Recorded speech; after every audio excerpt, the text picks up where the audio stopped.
All right, good evening, everyone. I'd like to announce that this meeting of the Seguin Independent School District has been duly called and that notice of this meeting has been posted in accordance with the Texas Opens Meeting Act, Section 551.043 of the Texas Government Code.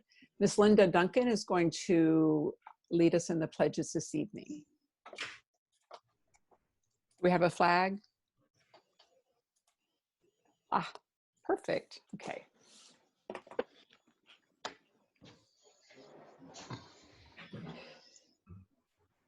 I pledge allegiance to the flag of the United States of America and to the republic for which it stands, one nation, under God, indivisible, with liberty and justice for all.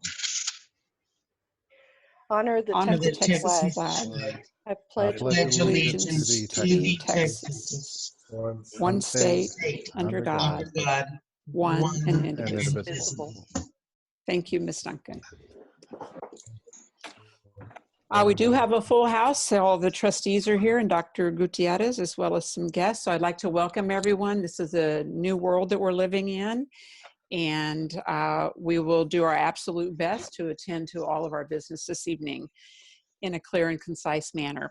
Moving on to item 1C, well, we do need a moment of silence. That we definitely need a moment of silence. So I'll give everybody a bit of time.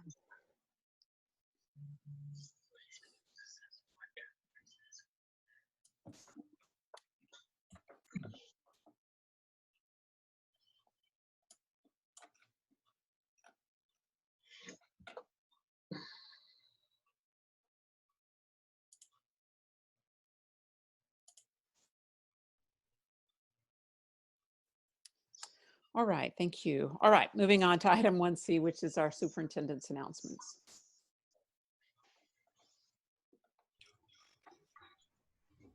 Good evening, trustees and Seguin ISD community. On April the 17th, Governor Abbott extended the school building closure at least through the end of the spring semester.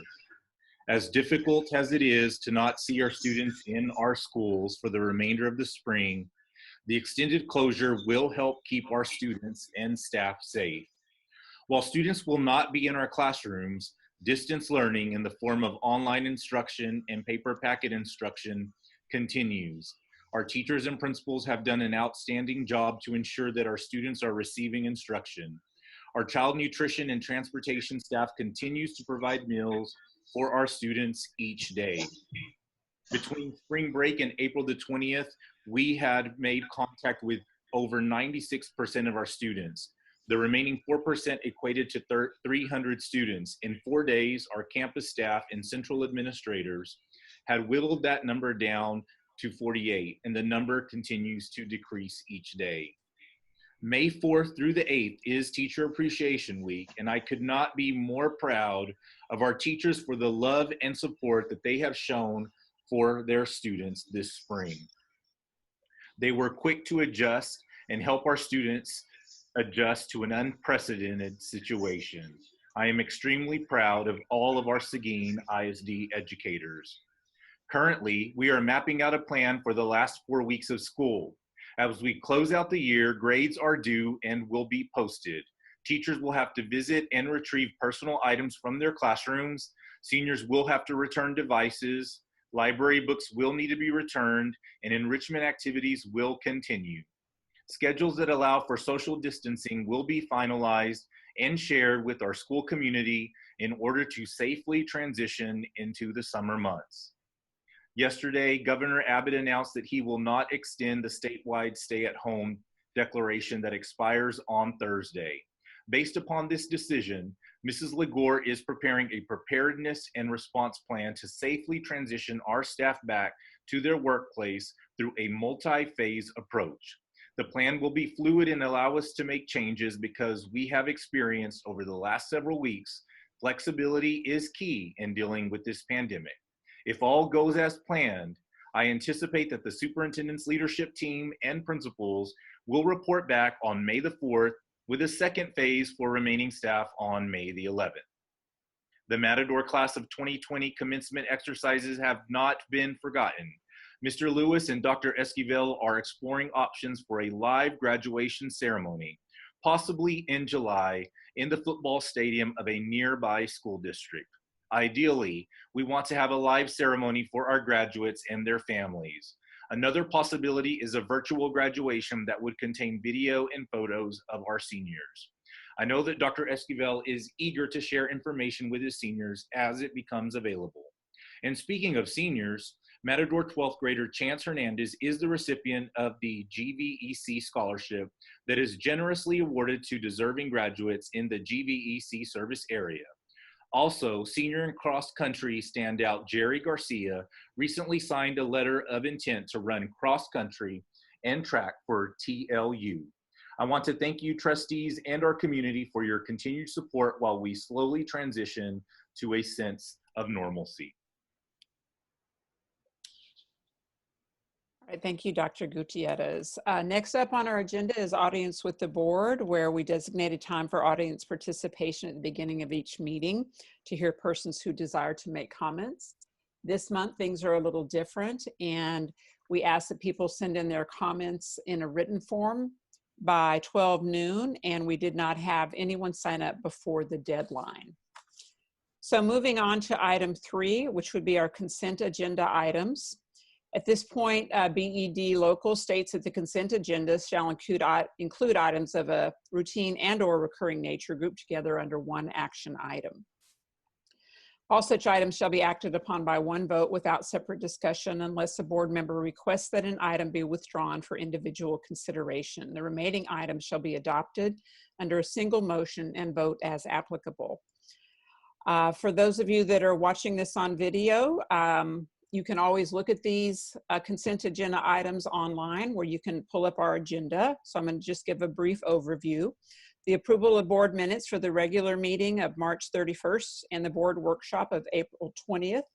The approval of tax collection reports for March. Approval of proposed budget amendments and financial statements for March. Approval of donations received in March. Approval of investment report for the third quarter 2019-20. To adopt the revised board operating procedures, the TEA instructional materials adoption, the strategic priority and initiative report of rigor, relevance, engagement, and professional learning communities. Campus instructional initiatives, those are from MBLC and from BAL, and also our Public Information Act requests from March through April. Do I hear a motion for approval, or would anybody like to pull one of those from the consent agenda item list? I move to approve. Okay, I have a motion from Mr. Amador. Do I hear a second? I second. I have a second from Ms. Moreno. Again, any discussion? If not, all in favor, raise your right hand. Opposed, same sign. Mr. Amador, there you go. Motion carries, I believe, 7-0. All right, next up on our agenda is to go into closed session. The board will adjourn into closed session pursuant to the following sections of the Texas Opens Meeting Act. Section 551.071, 551.074, 551.129, which is consultation with legal counsel, including possible telephone consultation with legal counsel as necessary to address legal concerns, implications, and answer any legal questions regarding posted agenda items.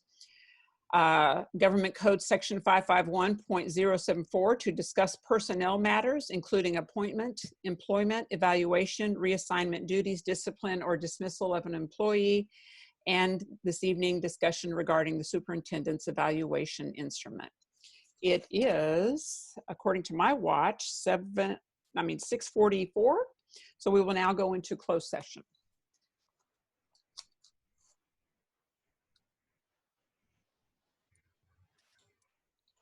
Well, I don't see Mr. Amador, so I'm going to call this meeting back into open session. It is now 7:47, I believe. And at this point, we would consider possible action on the superintendent's evaluation instrument. And we're not going to be taking action on that this evening, but we did want to say that what we're doing is we're looking at an alternative tool just in light of everything that's been happening with COVID-19 and the way that Dr. Gutierrez's job has changed basically over the last few months and will continue to change. So we'll be coming back to that probably next month. Anybody else want to add anything? No? All right. All right, then moving on in our agenda to our action items. First up, we have item 6A, which is to consider the recommendations for term contracts, probationary contracts, and employment agreements for administrative personnel. I don't believe Ms. Moreno, Cynthia Moreno, will be addressing that this evening, but we all have the information in front of us. So do I hear a motion to approve the contract renewals, employment agreements, and or extensions for administrative personnel as recommended? So do I moved. hear? Thank you, Ms. Crittenden. Do I have a second? Do I have a second from anybody? A second. Thank you, Mr. Guerra. And all in, is there any more discussion? Any discussion, anybody? All right, so all in favor, raise your right hand. Opposed, same sign. Okay, motion carries. Miss, Count here, 5. Miss Moreno. I'd like the minutes to reflect that I'm abstaining on the vote for Cynthia Moreno, but I would like to vote approval for the other contracts of the administrators. All right, thank you. So we have a vote of 5-0 with 1 abstention to approve. Mr. Lewis, I am going to tell you at this point that Mr. Amador says he got a connecting note, but he is not connecting. So you might need to reach out to him. All right, moving on to item 6B, which is to consider the recommendations for teacher term contracts, probationary contracts, and employment agreements for teachers and other non-administrative staff and termination of probationary contracts. So again, Mrs. Moreno will not be addressing us this evening, but we do have the lists of recommendations in our packet. So do I hear a motion for approval? Please voice your motion, please.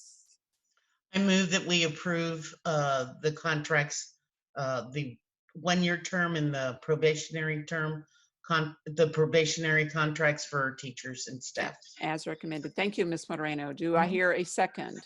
I second the motion. Thank you, Ms. Duncan. Any further discussion, anyone? If not, all in favor, raise your right hand. Opposed, same sign, and motion carries 6-0. And I think we're making progress with Mr. Amador. I see his name now. Yes, yay! There you go. Hi, Ben. All right, Mr. Amador. We're already on to item 6C, Mr. Amador. So if you want to find that, I'll give you a moment to find that in your agenda. And 6C is the resolution of the board regarding delegation to the superintendent for waivers. And this is, will be waivers from the commissioner beginning April 28th, 2020 and ending on August 31st, 2020. Is there anything you want to tell us about this, Dr. Gutierrez? What this allows us to do by adopting this resolution is it affords me as the superintendent the opportunity to move forward with any waivers that need to be approved without going to the board. However, we would come back at a later date to get the board's official approval. But in order to expedite processes, this does afford the superintendent the authority to move forward with waivers with the Texas Education Agency. All right. So we have a resolution in front of us, and I'll be reading that at this time. Resolution of the board regarding delegation to superintendent for waivers. Whereas the U.S. government has declared a national emergency and the state of Texas has declared a statewide disaster regarding the ongoing COVID-19 pandemic.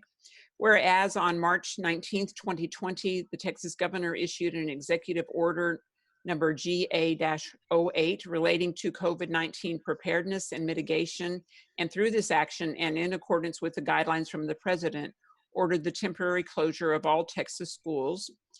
Whereas Texas Education Code 11.151 gives the Board of Trustees the executive power and duty to govern and oversee the management of the public schools of the district.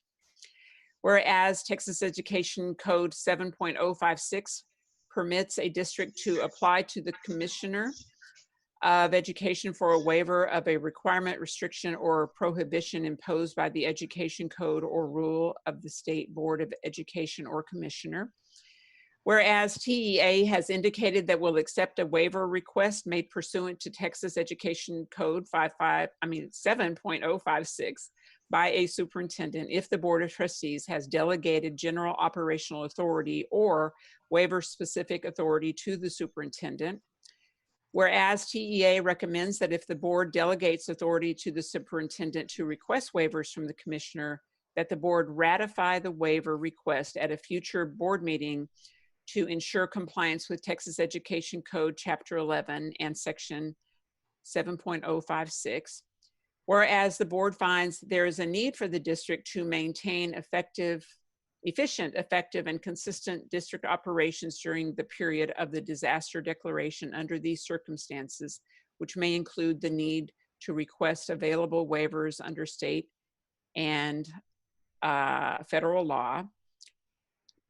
Now, therefore, let it be resolved that the Board of Trustees would make the following delegation to the superintendent, which would be the authority to pursue any necessary and available waivers from TEA without further action of the board. And in the event other waivers are needed, the superintendent is authorized to submit other waiver requests in accordance with guidance from national, state, or local authorities or agencies. Do I hear a motion for approval? Move to approve. Thank you, Mr. Amador. Do I hear a second? Second. Thank you, Ms. Duncan. Any further discussion on the resolution? Not all in favor, raise your right hand. Opposed, same sign. Motion carries 7-0. Moving on to item 6D, which is another resolution, the resolution for change in grading policies due to COVID-19. Dr. Gutierrez, I think you may have something to visit with us in regards to this. Yes, and I'll let Mr. Cantu come in, but this resolution is specifically in reference to final grades and high school GPA and class rank. So I'm going to let Mr. Cantu talk through the specifics before we go through the resolution. Good evening, members of the board, President Thomas E. Menison, Dr. Gutierrez. So we bring before you this resolution that will positively impact our students as we go through this pandemic. I want to highlight a couple of the areas that would just provide some clarity before you approve the resolution. So I want to focus our attention towards the numbers. So number one, what this is saying is that class rank for valedictorian and salutatorian will only be gathered for the fall semester. So it will not include the coursework for the spring that we're currently in. It will also not impact any student who's currently in the class of 2020, 2021, 2022, or 2023. So there, as far as GPA calculation and class rank, this semester will never be included. Item number two, this references the biggest change about how we are grading. So daily grades right now are either a P for passing, an F for failing, or an I for incomplete. Elementary students at the end of the fourth 9 weeks, which is at the end of this grading period, which takes us to the last day of school, will receive either a P for passing or an F for failing. And then at the end of the year, they will receive a P for passing or an F for failing. Secondary students is slightly different. Same idea though, a P for passing, F for failing. for the fifth 6 weeks, which goes through the last day of school. But where it varies is that they will get a number grade for the semester and then for the rest of the school year. And the reason we had to do that is so that in case any student down the line, they're not negatively impacted with NCAA activities or grading policy. There are some technicalities there that we had to watch for, but this errs on the side of the student. Teachers are aware of the grading policy, and as soon as we approve, we will pass this on so that they can begin or they can continue grading with this format. Number 3 talks about report cards. So there will be an end of the year report card with a pass or fail. We will include an attachment for parents that will explain the value of the F and the value of the P. There will be no grading report cards between now and the final report card. That is what number 4 says. And then finally, number 5, this will not impact class rank or GPA for admission for any of the university or higher institution admission or approval for admission. So we recommend these changes in our grading policy with your approval so we can move forward. Are there any questions? Yes, I have a question. Mark, on number 2, let me make sure I'm reading that one right. They're going to receive a semester grade equivalent to a P for passing or F for failing. Have you determined what that numerical grade is for the P's and the F's? Yes, so behind the scenes in the grade book, the P will equal a 69. I'm sorry. The P will equal a 90 and Okay. the F will equal a 69. A 69? Okay. Yeah. And so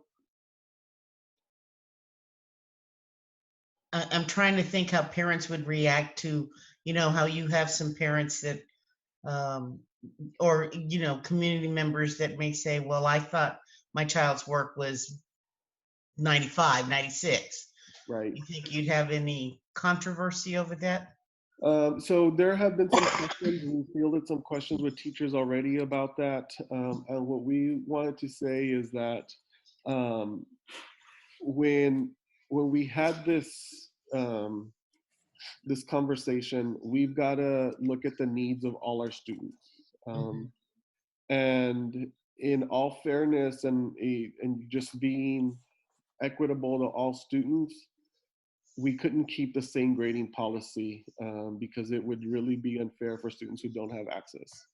And so we did have to make the decision, right, between a P being 100 or a 90 or a 95. And with the committee, which involved some principals, central office staff, we decided that a 90 is what we saw also around the state.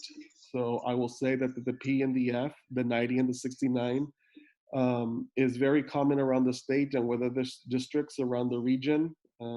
We participated in a survey with Region 20, and that was common. So there may be an issue with some of the parents. We can talk to them about the issue, but what we'll also share with them is in the attachment that's going to go with the last report card is that the P really is speaking to not necessarily the quality of the work or the mastery, but that they engage throughout, right? So throughout the COVID-19 school closure, students were participating, students were giving us their best, and that, we asked for them to give us a little bit of grace, right, in this transition so that it's better for the greater community and without impacting any one student negatively. But at the same time, that's just for this semester, correct? And then that's not going to affect their GPA. Correct, and that's what I was going to say. And at the end of the day, this will never be in class rank or GPA for any of this high school students right now. So class of 2020, 21, 22, or 23. Are we doing something similar to the other districts in the state? Yeah. I would say it's very much in line, sir, with what other districts in the state are doing. Okay. And you said y'all Especially had the had this, region oh, that, go ahead. I'm just going to say had the opportunity to communicate with superintendents in Region 20 anywhere from 1 to 3 times a week, and this is probably what you're going to find in this area in other school districts. And again, it goes to that equity piece as well, and what's fair across the board for the students. And one another thing to note is that this is just for this semester. This resolution is for this semester only. The grades for this semester aren't going to be calculated within their GPA, and then we go back to the way we were operating before once school starts in the fall. Good. I've had a couple people reach out and ask about, you know, how it affects maybe juniors who this was their last chance for grades before applying for college in the fall. That's come up a couple times actually, of that there's no, if they worked really hard in this semester, there was no reward for that, was basically the question that And I think what's going to happen is that the colleges and universities are going to see that this is going to be the case. 90% or more school districts, so they're going to really evaluate in a different way, and so I think that should give students and parents some comfort, is that we're not unique in this situation. It's everyone across the country, not just in this region. So that's going to be pretty common for specifically the juniors who are already looking at applications for college in the fall. So if a student had chosen not to engage at all, like they didn't turn in assignments at all, so would that be an incomplete, or would that be the fail? So for a daily grade, they would receive an incomplete. However, for the end of the year, we must submit a pass or fail. So they would receive a fail for the end of the year.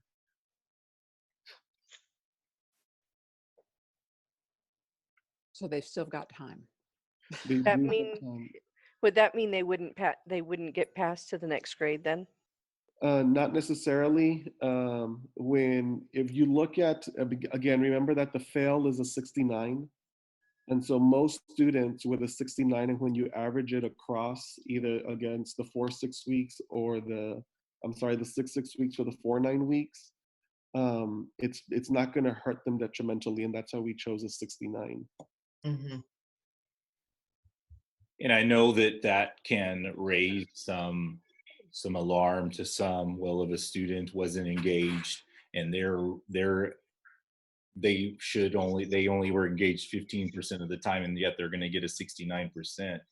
But I think what's important to note is that our kids are not only many parents experiencing hardship during this pandemic, but many of our kids are as well. They're feeling that pain too, with the loss of jobs.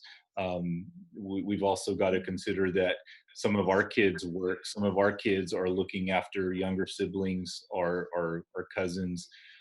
There's also the lack of access for some students. There's also the lack of structures. So there's a lot that had to be well thought through before coming to this place where we are today, and really looking at what is the best case scenario for all students, so that they are all positioned well when we come back in August. Agreed. So are the teachers going to be the ones that will be making the participation rate? For example, if they have a total of 20 lessons that should have been turned in and only 11 were turned in, Correct. Yes, sir. So the teacher has ultimate grading authority and only they can assign or change a grade. And so just to give you guys an idea, we've been tracking student participation in grades since April the 6th. That is when grades became mandatory, and every single principal has been either weekly, almost pretty much weekly, submitting that to my office. And that is how we've been able to track who's we're reaching, who we're not reaching. We're almost at 100% of students that we have made contact with. And so now what we're changing our focus to is, now that we've made contact with almost all students, how are they doing? So this Friday, they will provide the latest report where we will look at numbers of students passing, failing, and incomplete so far. And we've got about 5 weeks left between now and the last week of school. There's plenty of time. There's some areas where we are reaching out. Central office staff today, we had 7 sign up to support the high school, so that we ensure that students did not lose credit because of this. So there's phone calls being made from the campus and also from the district level. So they'll have time to make up. That is correct. And then we will offer some sort of summer opportunity, but we're gonna try to get everybody to the pass. That is our goal between now and the last day of school. Will we get some follow-up on that? I mean, as far as what you just talked about? I can, in the updates, in the weekly updates, I can give you percentages. Perfect, Okay, that'll work. thank you. Percentages, Carl, is that what you're looking for on passing and failing and incompletes Correct. so far? Okay. Are there any other questions? If not, I will go ahead and read the resolution.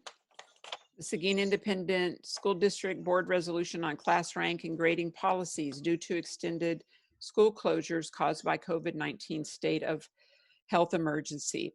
Whereas the federal government and Governor of Texas have declared a public health emergency and state of disaster in all counties of Texas in response to the imminent threat of COVID-19 pandemic. And whereas on March 19th, 2020, the Governor of Texas issued Executive Order number GA-08, which ordered that all public schools in the state of Texas are to temporarily close during the time period beginning at 11:59 p.m. on March 20th, 2020 and lasting through 11:59 p.m. on April 3rd, 2020, subject to extension by further action of the Governor of Texas. And whereas such closure will interfere with the regular operation of the educational program offered by Seguin ISD, as schools will be closed or otherwise suspended for a period of time to protect the health, safety, and welfare, and the public health, safety, and welfare. Whereas EIC Local provides that calculations for purposes of identifying students who would otherwise be recognized as with graduation honors and valedictorian, salutatorian for the 2019-20 graduating class based on grades available at the end of the 5th 6-week grading period during the spring 2020 semester. And whereas EIA Local requires that academic progress reports be issued to students every 12-week, 6-week, or 9-week period, and that interim progress reports be issued after the 3rd, 4th week of each grading period. And whereas due to the emergency closure and or suspension of regular school operations related to instructional activities provided at school facilities, Seguin ISD may not be able to assign grades for the 5th or 6 weeks or 4th grading period of the 1920 school year, as required by EIA Local. Now, therefore, it be resolved that the governing body of Seguin ISD at a lawfully called meeting of the board held in compliance with the Texas Opens Meeting Act formally declares that, number 1, final class rankings for purposes of identifying students to be recognized as graduation honors and top 10 and valedictorian and salutatorian for the 2019-2020 graduating class only shall be determined by considering grades available at the end of the fall semester of the student's senior year. The 2020 spring semester will not be used for calculating GPA and class rank for the classes of 2020, 2021, 2022, or 2023. Students in the 2019-20 graduating class will receive a semester grade for the spring semester equal to each student's grade during the most recent final grading periods and final exams, if applicable, in the spring 2020 semester. Or students in the 2019-20 graduating class will receive a 6 weeks and semester grade for the spring 2020 semester equal to a P for passing, an F for failing, or an I for incomplete, or a numerical grade will be assigned. The governing body hereby authorizes the superintendent to determine the grading policy. The governing body hereby authorizes the superintendent to determine whether student grade reports for the remaining grading periods for the spring 2020 semester will be issued.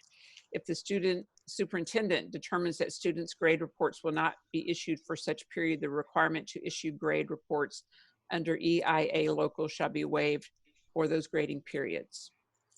Number 4, the governing body hereby authorizes the superintendent to determine whether interim progress reports will be provided after the last grading period for which interim reports were released for the remainder of the 1920 school year.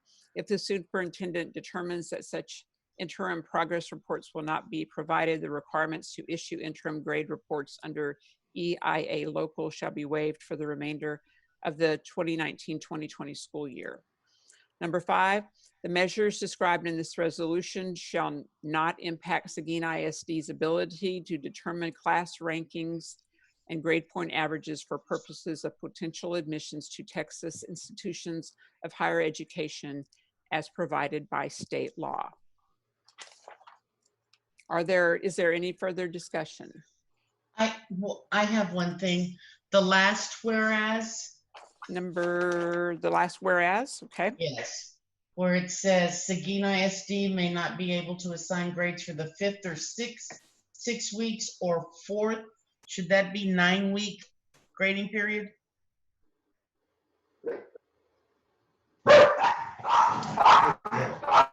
Yes, I believe you are correct. So there should be a word there. Okay, so we'll make that amendment. So we'll read, Seguin ISD may not be able to assign grades for the 5th or 6 weeks or 9-week grading period. 4th 9 week. 4th 9 week. Okay. 4th 9-week grading period of the 1920 school year. Okay, we'll make that change. Any other questions? Good catch, Ms. Moreno. No. All right. I'd like to entertain a motion for approval. Anyone? I move that we approve the resolution on the grading policy. Thank you, Mrs. Moreno. Do I have a second? I'll second. Thank you, Mr. Amador. Again, any further discussion? If not, all in favor, raise your right hand. Opposed, same sign. All right, and this motion carries 7-0. And I do want to tell y'all that this resolution will be, I'm sure Nancy will make those changes for us, and this is something that all of us will need to sign. So Nancy probably will be contacting you about when you can come in with your signature. All right. Moving on to item 6E, which is the adoption of the resolution of severance incentive and authorizing the superintendent to make further adjustments to the incentive arrangement as necessary. Dr. Gutierrez? Yeah, I think I'll start before Mr. Hilberg comes in. So I think that we all realize that COVID-19 has had a significant impact on our day-to-day lives and is already having a significant economic impact across the nation, and in Texas is not immune to that. And I think over the last several weeks, as I've been in conversation with region superintendents and the Texas Education Agency, I think we collectively are very concerned about the future of funding. You know, we just recently benefited greatly as a result of HB3, House Bill 3, and it afforded us a lot of opportunities to do some amazing things for students, including additional support as far as staffing. The Texas Comptroller recently talked about some concern with um, the upcoming recession and the sustainability of HB3. And unfortunately, when the economy hits hard times and the state suffers, usually one of the first areas that is targeted is education. And we can all think back to just 9 years ago in 2011 when education took a significant hit and many districts were having to uh, cut positions and make really hard decisions.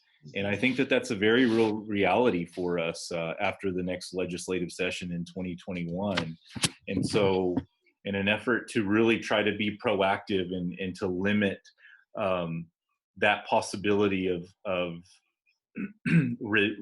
going through a reduction in force in a year or so, we've really tried to begin looking at our budgets and staffing. Staffing personnel is the most significant part of a school operations budget.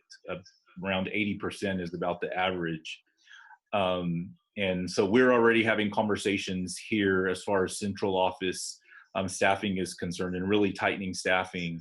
And in an effort to really try to be proactive, another measure that we're looking at is a severance incentive for employees who are possibly considering separating and have met a certain criteria, awarding them for making that decision within a limited amount of time. And yes, this is hard because you're talking about individuals who have experience, but we also want to award and recognize them, but we have to also think about that potential to really be hit hard later on down the road. And so we're really trying to be as fiscally responsible and conservative right now. And one recommendation is to consider this possibility of the incentive agreement so that we could potentially save a significant amount of dollars as we begin planning for staffing next year. And so with that, I'm going to allow Mr. Hilberg to come in and talk about the resolution and the possible impact that this could have on our budget for 2021. Well, good evening, members of the board and Dr. Gutierrez. I think Dr. Gutierrez really set the tone well, and it's really no surprise, I think, to all of us that something of this nature might come about. It is something that is designed in its essence to help employees make decisions that are right for them. Maybe it's something they were already contemplating, and this could incentivize them to go ahead and do that, as well as help out the district.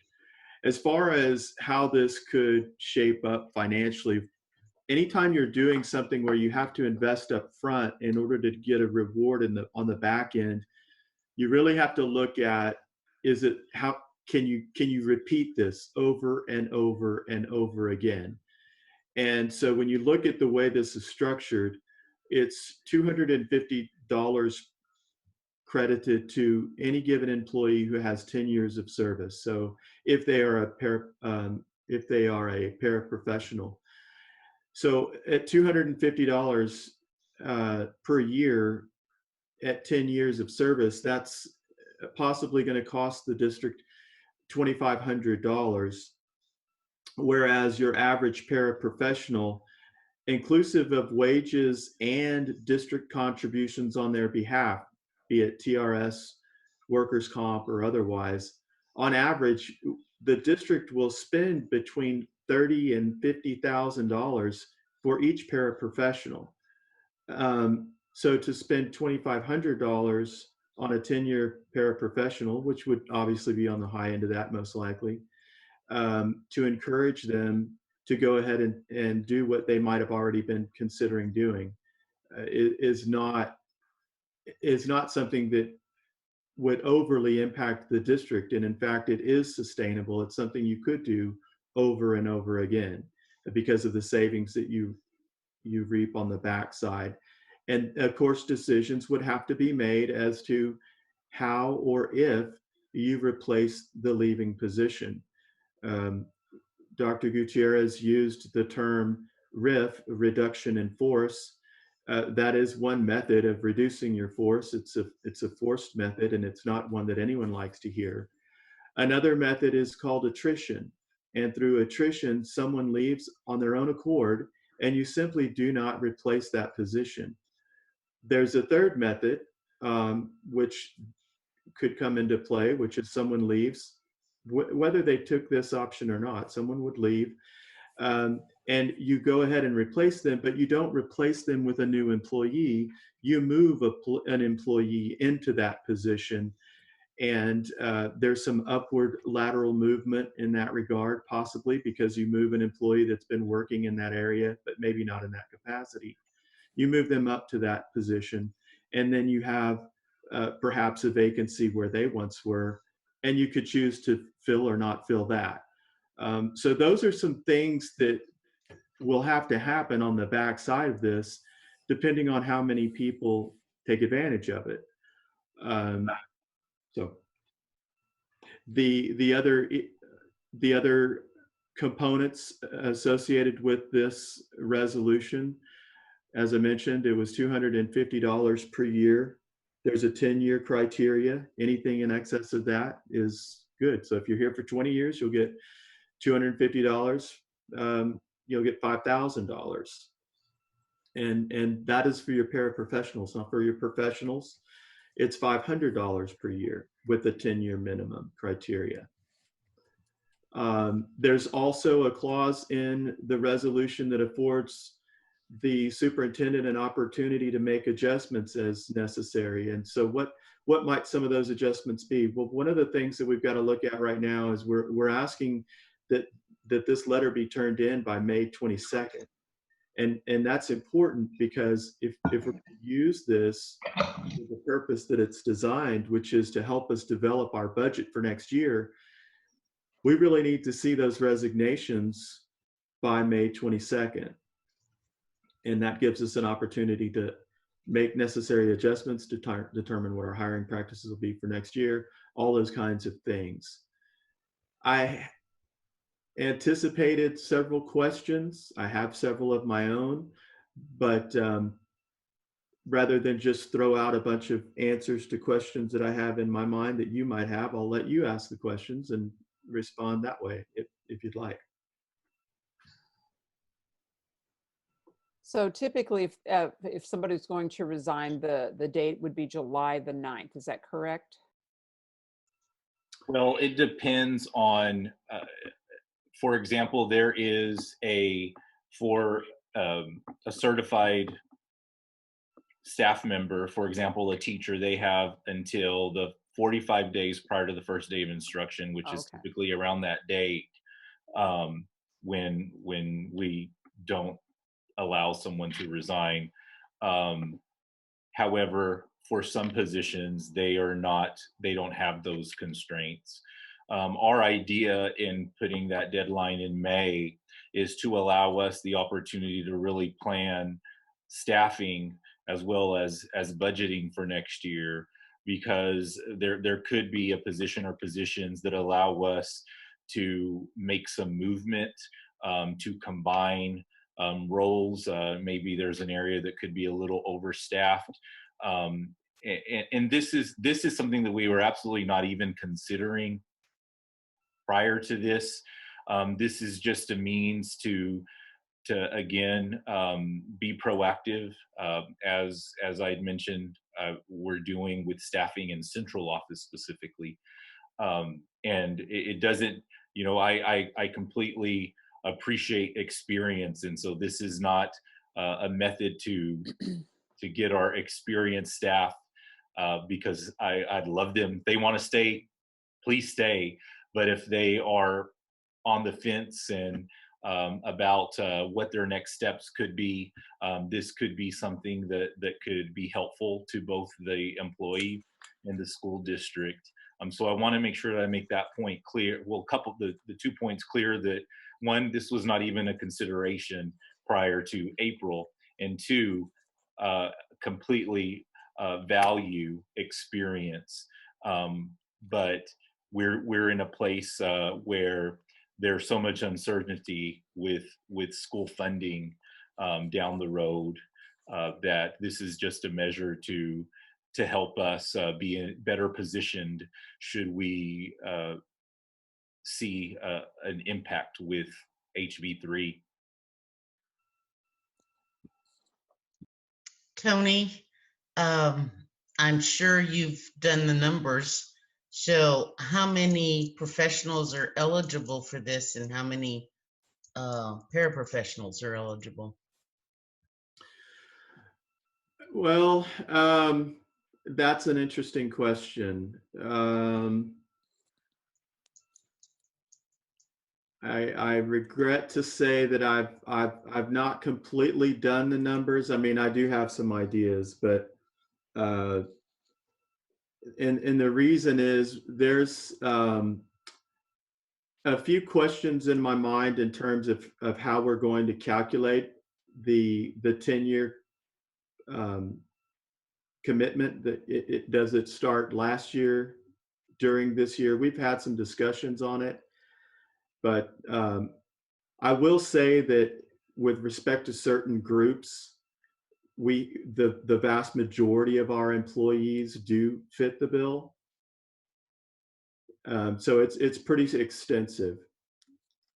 And that's you look 10 across the board. Is that 10 continuous years? Exactly, and that's part of the issue. We've got some that have come back and forth a few times, but assuming that it is just, you know, it's a little easier if you just say, just look straight at the teachers. And I would say that the majority of our teaching force is going to exceed that. But, you know, is a teacher gonna, any professional gonna leave that has been teaching in Seguin ISD or been working in Seguin ISD for 10 years? Are they all gonna leave for $5,000 in light of the current economic situation? Right. I think that's highly unlikely. And so I think where you're really going to see this type of thing be attractive is going to be to people who were already thinking about it, or they're on the verge of retirement and they were teetering on whether they wanted to retire this year or not.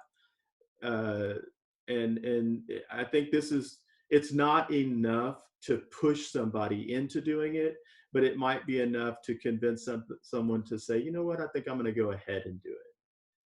But I don't think it's going to necessarily be the people that are right at 10 years. Right. That's my personal opinion, though. Dr. Gutierrez, you may feel otherwise. Yeah, I agree. I believe that this is really geared towards individuals who are already having some thoughts about their next steps in their lives. And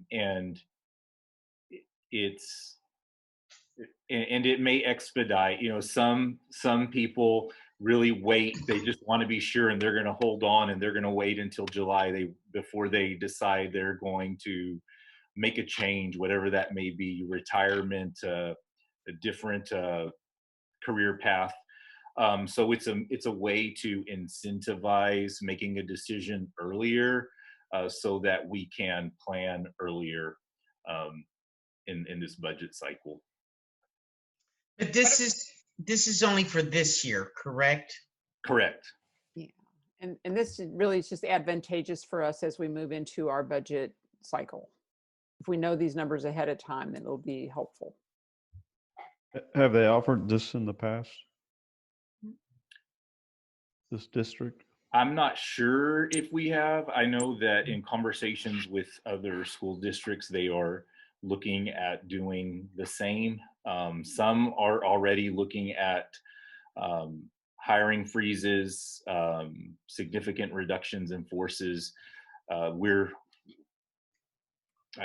don't think that we should necessarily go that route. I think that there are some proactive approaches that we're looking at that would position us well a year from now. And as also to your point, there have been other districts who have done this in the past in light of either regional economic situations or even localized economic situations because of significant events that have happened in those districts. So the methodology of what we're doing is not unique to Seguin ISD. There's actually a number of instances where this kind of thing has occurred. But as to whether it's occurred here in Seguin ISD, I've been here 20 years and I don't recall this having happened in the past. So if it has, it would have been prior to that. What if someone has already put in their retirement for this year? Would they still get this incentive? Yes, and that's an excellent question. One of the ones I had in the back of my mind, and those will be some of the nuts and bolts of it, and that's the purpose of that number 3 bullet on the resolution, because there are going to need to be some decisions made, and they can't all be laid out in the form of the resolution. So by doing this, you afford Dr. Gutierrez the opportunity to determine how we're going to handle it. That's an excellent question, because someone could have made a decision to resign in December and not return. That individual would not be considered. They didn't complete the school year. So there are. It's going to be on an individual case-by-case basis, but we are really looking at this window that we are opening up.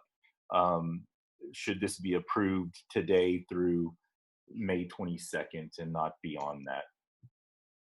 And what you don't see is the actual agreement that we had our legal team assist us in drawing that up, and it really does help clearly identify what the employee is signing off on. They can see the whole document. They can read through it, take their time with it. They understand exactly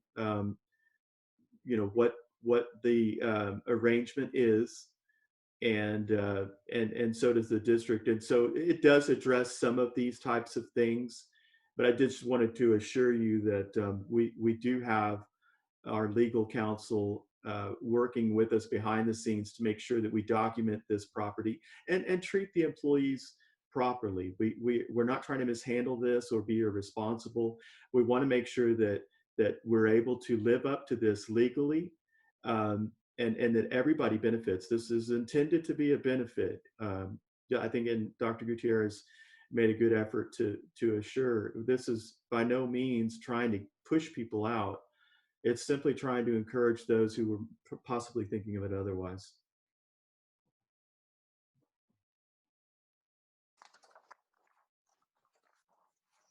So I think Denise's question was really good. As I'm looking at our list of people that have already resigned, there are a couple in here for sure that may fit in under number 3. So Dr. Gutierrez.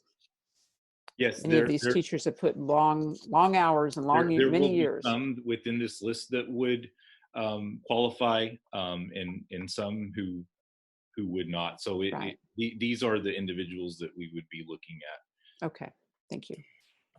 If someone's had maybe a little out of the box experience with Seguin ISD, maybe they were a paraprofessional for a certain number of years and then they became a teacher, they went back to school or something like that, would we be able to tell them in advance what their incentive would be? Could they go to the business office and say, what would my, what would this be for me, since Yes, absolutely. Some are going who are already thinking about this may wonder, okay, so what would that look like for me if I decide that I want to elect to retire or pursue another opportunity? They absolutely can. We want to make sure that they have all of the information necessary before making a decision. It needs to be well informed. That we will walk them through what that would look like. And in a situation like that, my recommendation would be to give them the $250 credit for the appropriate paraprofessional years and the $500 credit for the appropriate professional years. And if it gets more complicated than that, then we'll work on it. It's a brand new day. Is there any further discussion or any further questions for Mr. Hilberg? If not, all right, y'all get to listen to me read yet one more resolution. This is a resolution of the Board of Trustees of Seguin Independent School District authorizing certain separation agreements. Whereas the Board of Trustees of the Seguin Independent School District is authorized by Texas Education Code 11.151 to govern and oversee management of the public schools in the district, and whereas the board is required to adopt an annual budget for the district as required under Texas Education Code 44.004, and whereas the board monitors district finances to ensure that the superintendent is properly maintaining the district's financial procedures and records, and whereas the board has determined that in light of current economic conditions, district administration desires to make every effort to conserve valuable financial resources. Now, therefore, be it resolved by the Board of Trustees of the Seguin Independent School District that, number one, the district shall offer a separation incentive of $250 per year of service for non-professional employees with a minimum of 10 years of experience with the district, or resignations tendered to the district by May 22nd. Number two, the district shall offer a separation incentive of $500 per year of service for professional employees with a minimum of 10 years of experience with the district for resignations tendered to the district by May 22nd, 2020.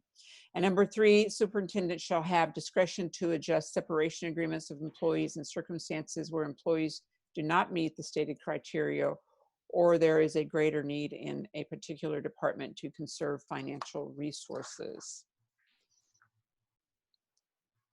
So the recommendation is that the board adopt this resolution of severance incentive and authorization for the superintendent to make further adjustments to the incentive arrangements. Do I hear a motion for approval? Cindy, I move to approve the adoption. Thank you. I have a motion to approve the resolution. Do I have a second? I'll second. Thank you, Mr. Amador. Any further questions? All right, if not, all in favor, raise your right hand. All right, and opposed, same sign. Motion carries 7-0. All right, and last up in our action items is our personnel action for professional employees. We have a list of resignations as mentioned, and we also have an acknowledgement of election. That would be Tellis Marcus of Seguin High School for our band director. Do I have a motion to recognize our election and to acknowledge our resignations?